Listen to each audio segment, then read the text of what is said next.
बहुत पुराने समय में एक छोटा सा गांव था जहां मिट्टी के घर, बद्धा सा तालाब और एक पुराना बरगद का पेड़ था।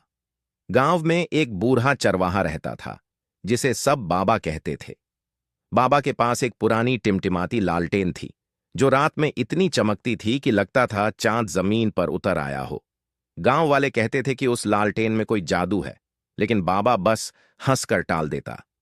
एक बार गांव में अजीब बात होने लगी। हर रात जब चांद छिप जाता, गांव के तालाब से अजीब अजीब आवाजें आती, जैसे कोई हंस रहा हो या कोई बर्तन खनक रहे हों। गांव वाले डर गए और रात को घर से निकलना बंद कर दिया। लेकिन गांव का सबसे शरारती लड्ढका टिंकू डरने वालों में से नहीं था। टिंकू ने ठान लिया कि वो तालाब का रहस्य सुलझाएगा। एक रात टिंकू चुपके से बाबा के घर गया और बोला, बाबा, मुझे अपनी लालटेन दो, मैं तालाब का भूत भगाऊंगा। बाबा ने हंसते हुए लालटेन दी और कहा, ठीक है बेटा, लेकिन इस लालटेन को संभाल कर रखना, ये कोई साधारण लालटेन नहीं। टिंकू ने लालटेन ली और अपने दोस्तों मुनकी और गोलू को साथ लिया। तीनों रात को तालाब के पास पहुंचे। लालटेन की रोशनी में तालाब चमक रहा था। अचानक पानी में से एक छोटा सा प्राणी निकला।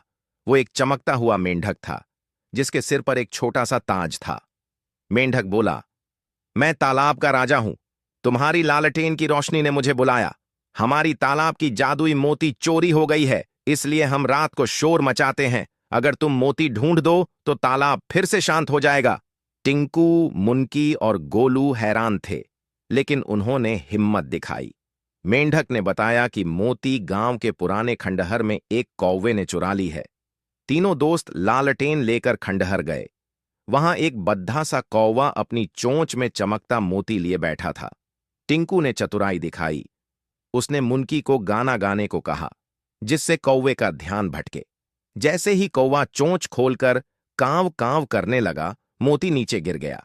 गोलू ने फुर्ती से मोती पकड़ दे लिया। तीनों मोती लेकर तालाब वापस आए और मेंढक राजा को दे दिया। मेंढक राजा खुश होकर बोला, तुमने हमारा तालाब बचा लिया, अब ये लालटेन और भी चमकेगी। उसने लालटेन पर एक जादुई चमक छिद्र की और लालटेन पहले से दोगुनी रोशनी देने लगी। गांव में फिर से शांति छा गई और टिंकू गांव का हीरो बन गया। बाबा ने टिंकू को लालटेन देते हुए कहा, बेटा, ये लालटेन सिर्फ रोशनी नहीं देती, ये हिम्मत भी देती है, इसे संभाल कर रखना। गांव वाले अब हर रात लालटेन की रोशनी में तालाब के पास इकट्ठा होते और हंसी मजाक करते।